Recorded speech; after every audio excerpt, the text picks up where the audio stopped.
A sneak peek at what's coming up next. Criticism and some backlash in the autistic community about the show. Some people accuse a series of infantilizing people who have autism. Everything was completely unscripted. The cast members were allowed to speak freely, of course. And what Caleb pointed out actually is that many of the people who were criticizing the show were not actually speaking directly to the cast members themselves. So the thing is, it sounds to me like the infantilization was in the mind of the audience rather than within the show itself. Yeah. Because when they told me they wanted me to be on the show, I was thrilled. So yes, this is one of the greatest things ever happened to me. My life has changed in so many ways because I appeared on that show. I promoted Monster Energy. They sent me 144 cans actually. So can you believe that?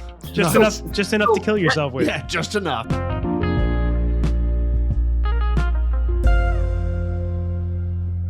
Welcome to On the Spectrum podcast. My name is Nick. I'm Steven. I kind of went back into that little radio voice again, didn't I? Okay. So, as I always do at the beginning of every episode, me and Steve do not presume to be experts of anything whatsoever. We're just two human beings living on the spectrum, talking about our opinions, and also trying to figure out being autistic. We're both late diagnosed people, so if you're not late diagnosed, you probably figured out autism. We haven't yet. So we're still trying to figure that out. Please like, follow, subscribe, do all that social media stuff that I actually have no idea about because I'm the old man. So, but do some of that stuff. But today, we've got a special guest. You can probably see him on your screen right now if you're watching on video. If you're not watching on video, this is going to be a wonderful surprise. We have a guest with us today. You can see him on Netflix on Love on the Spectrum, James Jones. Hi, James. How are you? Yes, good afternoon to you. I'm doing very well today indeed. How are the two of you doing? Good. I'm all right. I'm all right. We're actually not too far away. I mean, you're in Massachusetts, right? We're in Massachusetts as well. Oh, how about that? Yeah. We're about half hour, 45 minutes outside of Boston on the southeast, right on the coastline. So, James, can you tell us a little bit about yourself? Just some basic information. Obviously, we know you from the show, but wow.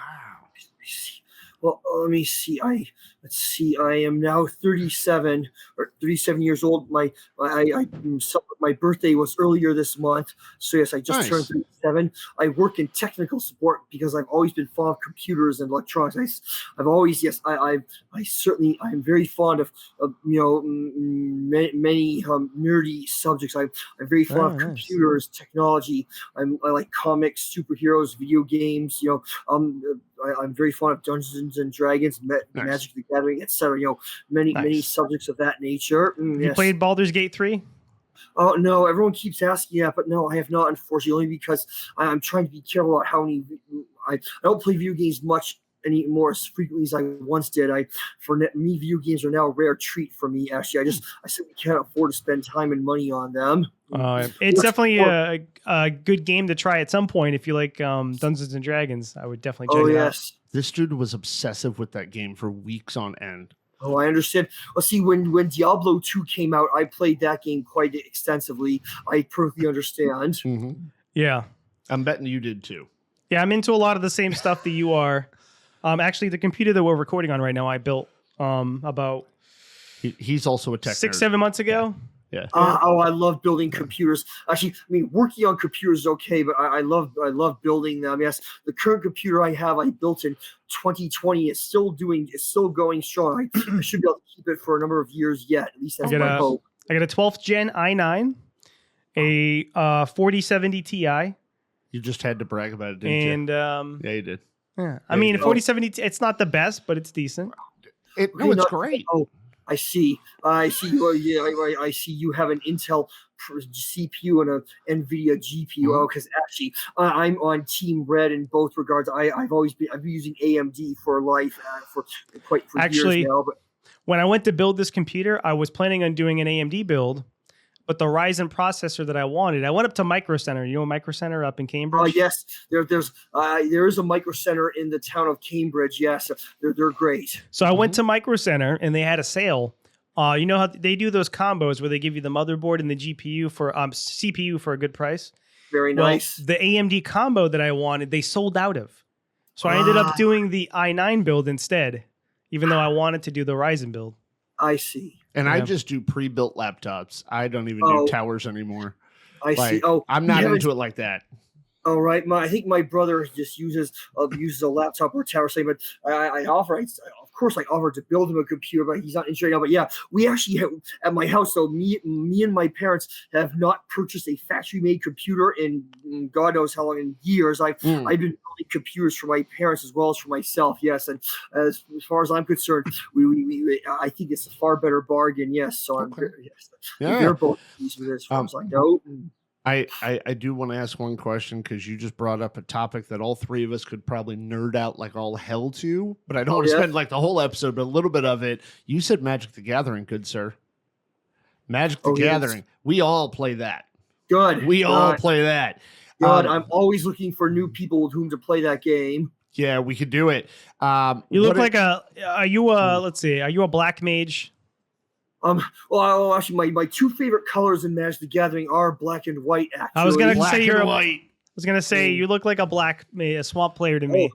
Oh, do some rats and weenie soldiers, man. Just like mass populate. I'm the annoying blue mage. You are. You are the annoying blue player. I like control decks. So I do more blue green. I do more blue green. Well, that's funny. Well, I've always thought regarding me myself, if I were to be a Magic the Gathering character, I've always thought my colors are red, white, and blue. Not just because I'm American, but I feel I like white because I like structure. Or I always have. I keep my bedroom very well organized and everything arranged just so. I like that's white, but I'm blue because I've always I believe. Oh, no, sorry, red because I believe myself very passionate. I love adventure and freedom and exploring. But then blue, I consider myself to be intellectual. I like to think. So yeah, at least I think those would be my colors if I were a Magic the Gathering character. That's just me, mind you. There you go. I just like using infect with proliferate. Oh yeah, I'm one of those cheesy players.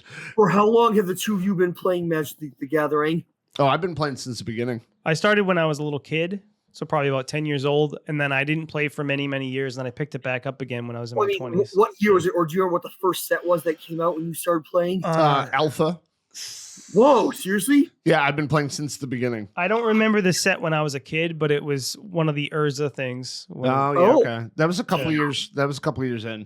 I actually didn't save any of the cards from Alpha and Beta because at the time it was just a trading card game that didn't matter.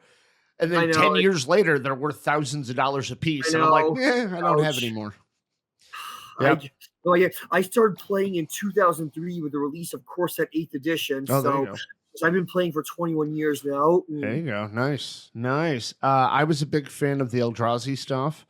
And I still have an awesome Eldrazi deck using Annihilate.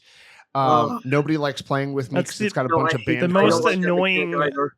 That's one of the most annoying mechanics in Magic. It's dumb. It doesn't make. It's just like, hey, I'm just going to destroy all your cards. Yes, exactly, and stop you from being able to play more because the second you play them, I'm going to get rid of them. It's miserable. Yeah, I love it. Well, I don't. Well, one of my friends has a Memnarch deck, and again, super annoying. You know who Memnarch is? Oh yeah. Yeah. So do you mostly play standard or commander? I've never played standard. Let me see. When I first got into the game, actually, no, wait, hold on. Let me see. Well, wait, no. I used to play in pre-releases quite frequently before the pandemic struck, but I haven't done a pre-release in a while. But I do a lot of F&M, Friday Night Magic. But okay, so when I first started, I was playing like it was kind of like a mix of modern, legacy, and anything goes. But I still have plenty of 60 card decks. But actually, recently I've been playing EDH more recently. Yeah. I don't know how that format became so popular, but it just did. I think the singleton nature of the format, plus the fact that every deck must have a face card, was what contributed to that format being so popular, actually. Absolutely. I agree. Because it adds a level of difficulty that 60 card decks, it was just too easy with 4 versions of certain cards, right? Like, but 60 card decks, you can end it in 3 turns. Maybe, or although I do think you should never introduce the new players to the game with an EDH deck. You should always use new players with a 60 card deck, because that just be a safe. Although, if I ever have to teach someone the game, I'll use a 60 card deck. But I can't tell you the name of while we're recording. I can't tell you the name of the store where I frequently go. But we're no longer recording Gesundheit. But while we are Bless you. Sorry. God, the demons are trying to infect your brain. But once we are no longer recording, I can tell you more. I suppose I can tell you the story where I go. But yes. Oh, that's funny. Since Steve sees I never say bless you when someone sees, only because the reason for which we do it is no longer valid. I read. I always wondered about that. The reason was I read back in the Middle Ages, when bubonic plague was ravaging Europe. This thing, sneezing was often the first sign you might be infected with bubonic plague. So you would say "bless you" to someone who sneezed in the hope that it was simply just an ordinary sneeze and not bubonic plague. At least that's what I read. But now, I don't say "bless you." I say "Gesundheit" instead, because Gesundheit means either "get well" or "good health" in German. So that makes more sense, I think. Okay, that absolutely does. Yeah, I mean, speaking of medieval stuff, I had a couple questions for you about that. Now, the show, when you're on the show, they kind of played up the whole Renaissance fair, and is that something that you're actually really big into? I love Renaissance fairs. I've been going to Renaissance fairs for years now. I obviously, the first Renaissance fair that I attended was King Richard's Fair, because that's fairly close to me. So I've been to King Richard's Fair. Good, glad you. I've been to King Richard's Fair more times than I can count. I've been to Robin Hood's Fair once. I've been to the New York Renaissance Fair once, but I plan to go back to the New York Renaissance Fair later this year, because I went there in 2021. So it's been 3 years. That was where I went for the show. I have to go back there again. So and then I most likely go to King Richard's Fair again this year also. So that'll be 3 Renaissance fairs in 1 year. But if I can handle it, if I know what to do. But I love haunted house too. So I gotta think when Halloween approaches, gotta do something for Halloween. But let me see. So yes, I have 3 different costumes that I wear to medieval Renaissance fairs now. That's pretty cool. So this way, none of them they don't wear out too much, which is good. So yes, not bad. Hey, when you plan on going to King Richard's Fair, if you want to hit me up, man, if you need somebody to go with, I'll make an announcement on my Instagram account. Don't you worry. Oh, you would make it like a public acknowledgement that you're going. Yes. Well, I've decided, for a while, when I first made my Instagram account, I obviously wasn't revealing everything I did, but I was like, sometimes if I like say went to an arcade, or when I did my annual trip to Mount Wachusett, or if I went to Apex Entertainment to hang out, I would announce that. But I decided, maybe I don't need to announce those. For big things like for Comic-Con or King Richard's Fair, those I'll announce that I'm attending those. But I decided, I don't need to announce, like, say, if I'm going on my annual trip to Mount Wachusett, or if I'm going to be hanging out at the arcade or Apex Entertainment. I don't think I need to announce those. Better safe than sorry. That is a true statement.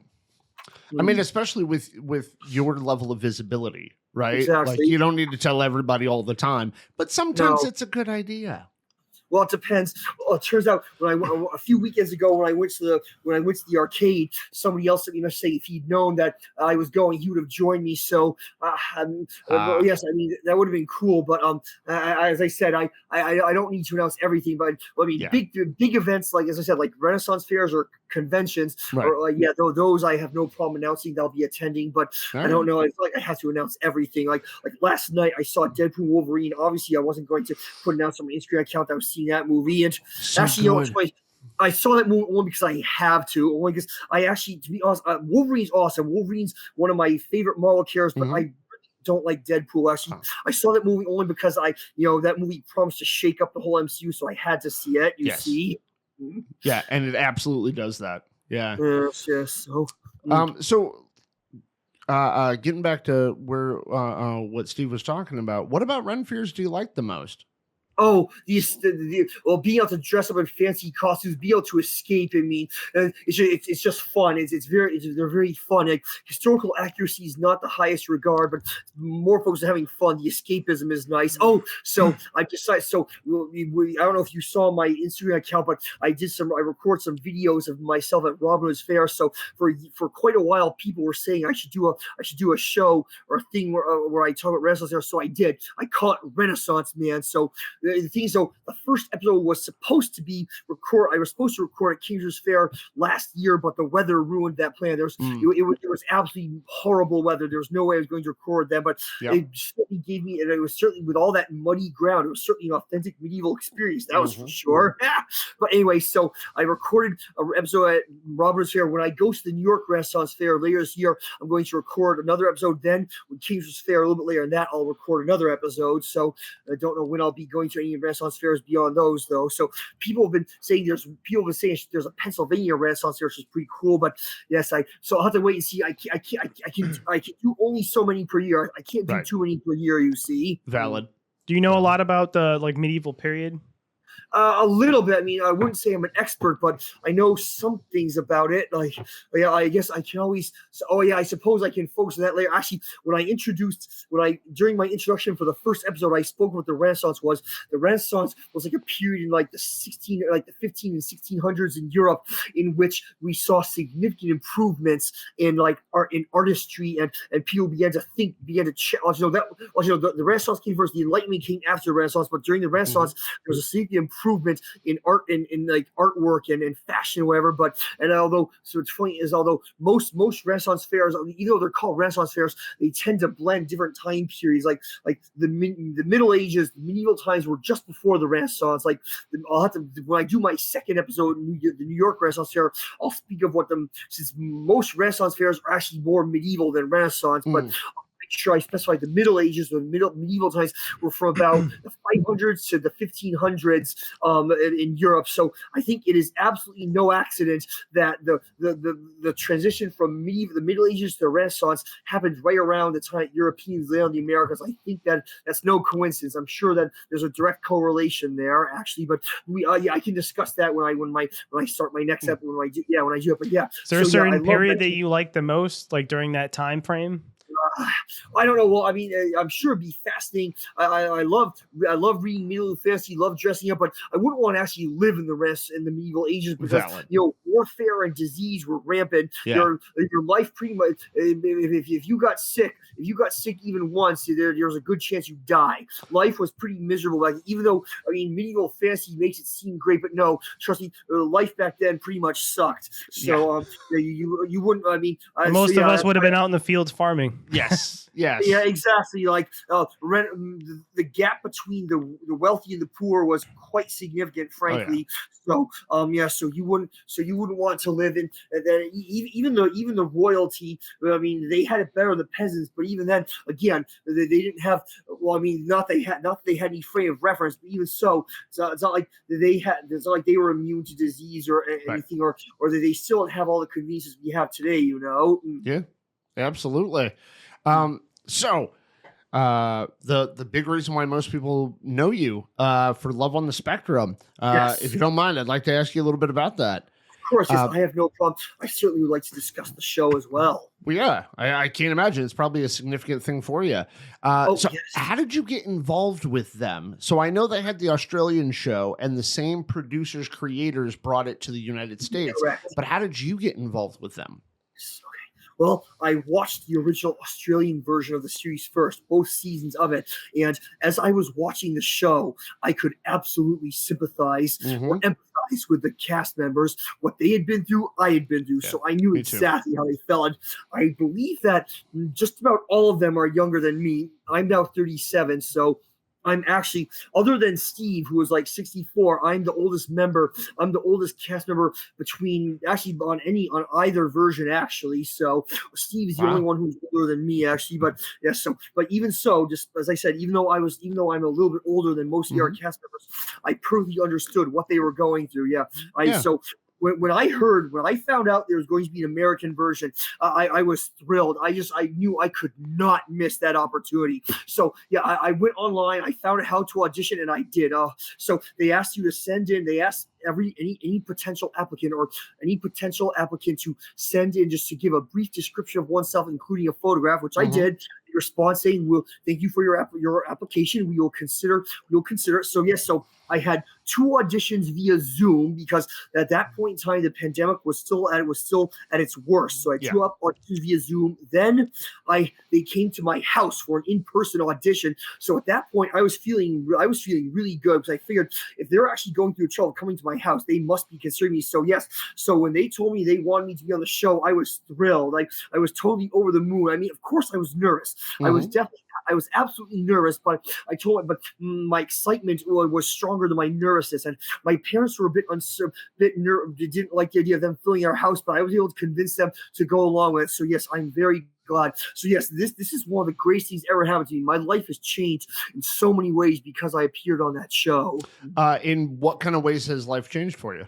Oh my God, I've met so many new people. Yes, I've met new people. I met both Emma and Maggie through the show, but prior to appearing on the show, I had very little social media presence.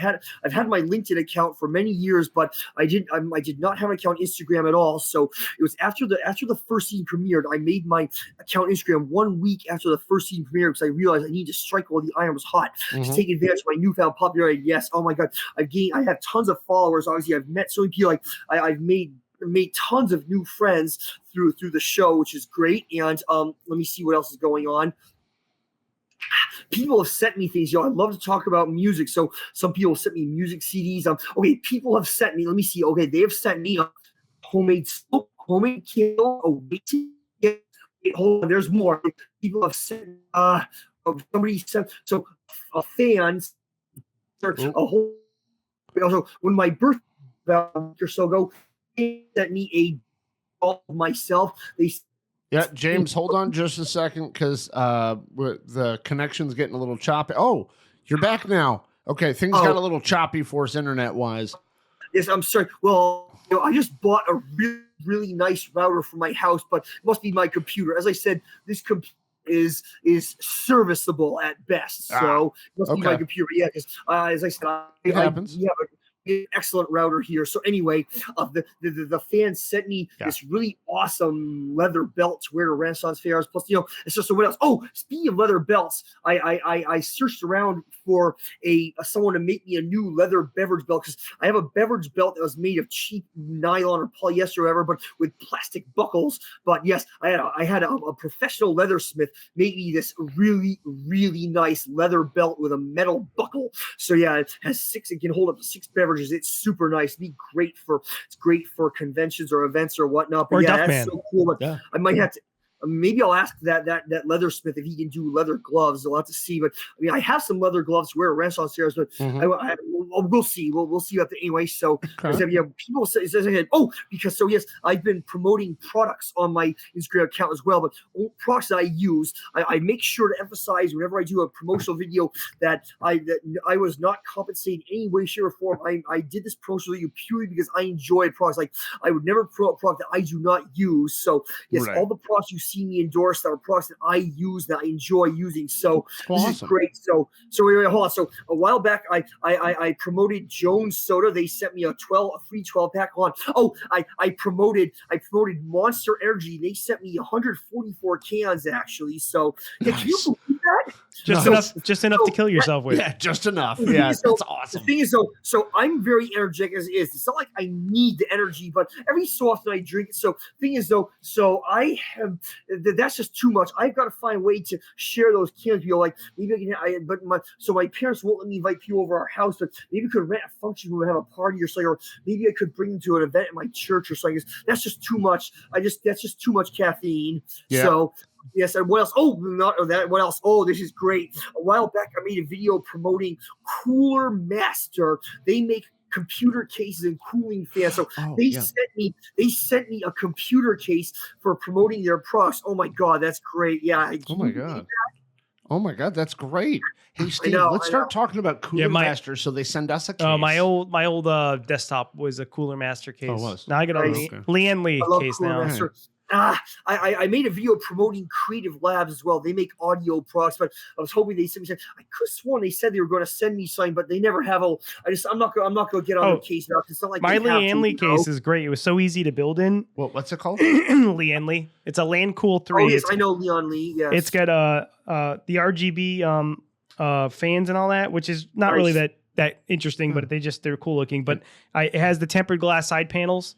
But they easily pop off. So if you want to put something in the computer, you can open it. They pop open you don't have to actually there's no buttons or anything. It just you pull the little panel on the side, it goes boop, and it just pops open like a door. Yes. That's cool. And then it has a hinge that pops off like that. What So are they for- called again? Lienly. And if they would like to send Nick a case for a computer so he can start building his own, that would be wonderful. I'm Nice. just saying, not that they have to, but if they'd like to. Right. Yeah. So I noticed that Steve's keyboard has lighted keys. That's pretty cool. Yeah. This is just a Logitech keyboard, but Yeah, well, but it is cool, by the way. Yeah, it actually sometimes distracts me while we're talking.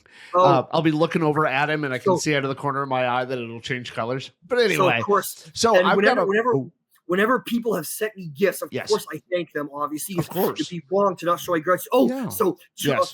This past Friday, I saw Loverboy and Sammy Hagar in a concert. Yes, so that was pretty cool. So, nice. So of course, as you can imagine, a number of people at the concert recognized me from the Of show. course. But one of the managers who works the venue recognized me and offered me a complimentary upgrade to my seat. Actually, so yeah, seriously, isn't that so cool? That's awesome. Yeah. Hey, So of course, hey, I think Steve, let's get on a TV show on Netflix so we can also get some stuff. I don't think anybody wants to watch us. So. No. Oh. Clearly by our viewership, that's true. So actually, we have a fan question for you. So like I said before, I put on Facebook, I put a post that said we were going to be interviewing you, and I asked people to ask us questions, right? What do they want to know about you? And you kind of already answered this, but it goes along with what you're already talking about. So I figure I'll point it out just so I can also put this person's name out there. Ali Cervantes from Facebook asked, what are you most grateful for experiencing on the show? So what did you do on the show that you were most grateful for? It's a very excellent question. Ooh, I have a guess. of what you're most grateful for. Absolutely. Meeting all the new people has been absolutely wonderful. This is great. This has opened up so many opportunities for me now. Yes, I've made some great friends. Like I said, thankfully, yes, I am still in contact. I do still keep in contact with Emma and Maggie. Yeah, that's great. Right. So they get along with each other. So I'm sure they're glad they met each other through me, actually. That's pretty cool. So I actually want to give a shout out to Emma and thank her very much, because the second me and you on Instagram started following each other, she started following us as well. Like within the same hour. And so Emma, thank you very much for following us. That was really nice of you. Good. So actually, since you mentioned that, so whenever I do a video promoting a product, I have one of my coworkers add the music and visual effects to it. So of course I make sure to credit him every time. And he said he said people have actually been since I've been crediting him for the audio and video effects on my promotional videos. People have been following him more actually, so he's been getting more attention because I credit him. Awesome. So that's pretty cool. That's awesome. Well, I'm a shameless promoter for all things that I and Steve do. So, James, if you want to, right when you're done with the interview, when you got time today, if you want to throw out an Instagram video like, I just got interviewed by these guys, go check out their podcast. That would be wonderful. I'm a shameless promoter. I don't feel this thing called embarrassment ever. So what the hell? So every so often I participate in live streams. Actually, I've never actually done my own live stream. So at some point, I'm probably going to do a live stream, my own Instagram as a Q&A session. Awesome. So yes, I sometimes I've been participating in live streams on an account called Love on the Spectrum Quotes, which is not officially. They have no official connection to Love on the Spectrum. It's a fan account, obviously, but so I like to participate in live streams with that account. People are always asking questions, so at some point I should do my own live stream where I answer fans' questions. I don't know when I'm going to, but what else is going on? So very soon, just a few weeks, Emma, Maggie, and I are flying out to Los Angeles to meet the cast members who live in Los Angeles. We're going to be meeting Abby, Danny, and Subo. Very looking forward to that. Yes. Nice. Sounds like fun. Yeah. You guys have any plans? Hold on. I definitely want. Well, I'm trying to. We're hoping to do a tour of the Netflix headquarters first of all. Oh, sweet. Then we definitely want to do karaoke without a question. Yes, absolutely. Yes, I asked them if they want to see a movie at the Chinese theater, but I don't know. We might not have time. If not, I'll see one when I get back. But because the Alien Romulus comes out that weekend, so I'm seeing only because it's an alien movie, because the original is still far and away the best. None of the sequels have ever come close to the original, but this one doesn't look too bad, I must say. Really? You think the first one was the best? I think number 2, Aliens, was the best one. The second one was good, but this is just my opinion. Yeah. Well, okay, the original Alien has a special place in my heart because it was the first horror movie I ever saw, the first rated R movie I ever saw. I was barely in double digits of age when I saw it, so it really had an impact. I was absolutely scared. I was totally afraid to go to sleep that night when I watched it. It's funny. My mother was mad that my father let my brother and I watch that movie, but that was so long ago. We're perfectly fine. I don't know why my mother's making such a big deal, but my parents aren't exactly super strict or super protective or anything. But I don't know. They're a lot older, so they're awfully.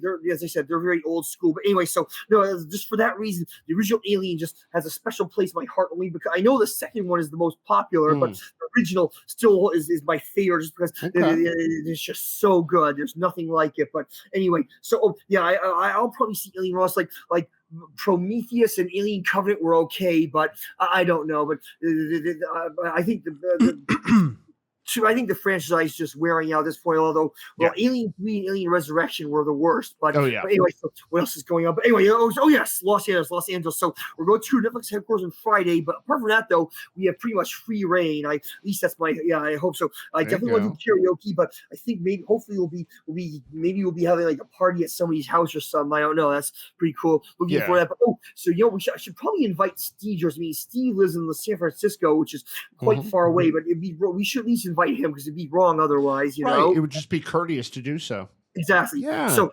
maybe I'll put a video on my Instagram account later saying, "Hey, Steve, you're welcome to join us too. I know it's a long distance, but you're welcome to join us." But so wait, when are you going to broadcast this episode? May I ask? Probably in the next week or two. Yeah, within the next couple weeks. Yeah, please make sure you send me a link, of course, so I can share it with my family and friends.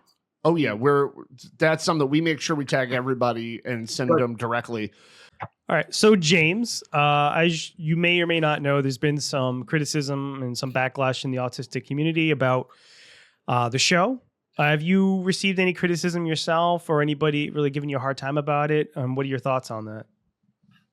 No one has actually criticized me for the show itself. I mean, sometimes people don't agree with everything I post on my Instagram account, so of course I have to be careful about what I post. But no, regarding the show, I've never faced any direct criticism, and that's a good thing. But of course, I've certainly read about it. Some people have accused the series of infantilizing people who have autism or similar neurological conditions, but I do not believe so. Everything was completely unscripted. The cast members were allowed to speak freely, of course, and yes. So no, we were allowed to speak freely and genuinely. At least that's how I perceive it. Obviously, I never witnessed the recording for the other cast members, but yes, if the producers, the director allowed me to speak freely, so I imagine he allowed everyone else to speak freely as well. So, and plus, I made a video of this. Plus, Kaylin also recorded a video about this as well, because Kaylin has been advocating for autism and neurodiversity for many years now. So yes, she absolutely had a video speaking on this. So yes, she does not agree with that. And the thing is though, what Caleb points out actually is that many of the people who are criticizing the show were not actually speaking directly to the cast members themselves. So the thing is, it sounds to me like the infantilization was in the mind of the audience rather than within the show itself. So many people who were criticizing the show were not directly asking the cast members, you see. So if you want to, it would make more sense to directly ask the cast members about that. At least that's how I see it. I agree. I agree. And she has been rather vocal against some of the backlash to the show. Right. Absolutely. So just to be mindful of your time, what are your plans for the future? Of course, that's a very good question. Well, obviously, my two most major goals at this point in time my two most significant goals at this point in time are to find my own house and to find a serious partner, to find love. So I've been saving up money for many years now to find my house. I'm actively searching for houses. So whenever I see a house that catches my attention, I call my real estate agent about it to see if there's a possibility I can make an offer on it. But as for love, well, I can't reveal too much, but I think I might just quite possibly be making there might be something. I've been into. Well, no, never mind. Actually, no. I'm sorry. I can't talk. I can't. You're just got to stay tuned on that regard. I'm sorry. I can't say anything on that. But yeah. So hopefully I'll have some good results there at some point. Yes. I think what I can say to the entire audience is hint, hint, nudge, nudge, wink, wink about all of what he just said. Right, everybody? Oh. Yes. Because people are going to make their assumptions one way or the other. So I might as well call out the fact that people are going to assume what you just said. But anyway. Yeah, is there anything that, before we wrap up, is there anything that you want people to know, or anything you'd like to promote or plug for yourself? Oh, well, could you be more specific than that? Or So not? is there What do you mean anything, exactly? I'll give you something more pointed. What is something that you wish most people understood about at least your autistic experience or the autistic experience that you don't think people really understand? Ooh, that is a very good question. Give me a second to think about this. Something about the autistic experience. Well, yes, because as well, thankfully, society's understanding of autism and neurodiversity has greatly improved recently and over the past several decades. Because I am old enough that I am able to recall a time before society had a thorough and proper understanding of neurodiversity. So society has improved very much. But so most regarding autism, specifically, let's see now, autism mainly is has difficulty with functioning socially, but it doesn't typically. Autism or similar conditions do not impede your cognitive ability or your ability to, normal, like the ability to perform normal, certain functions. It's not like you're intellectual. It's not intellectual. It's more. It has to do with more sociology than intellect or whatever. Yes. Absolutely. Yes. Absolutely. It's a good point. And where can people find you? Like, do some plugging, man. Do some promotion of your own stuff. Let me see. What is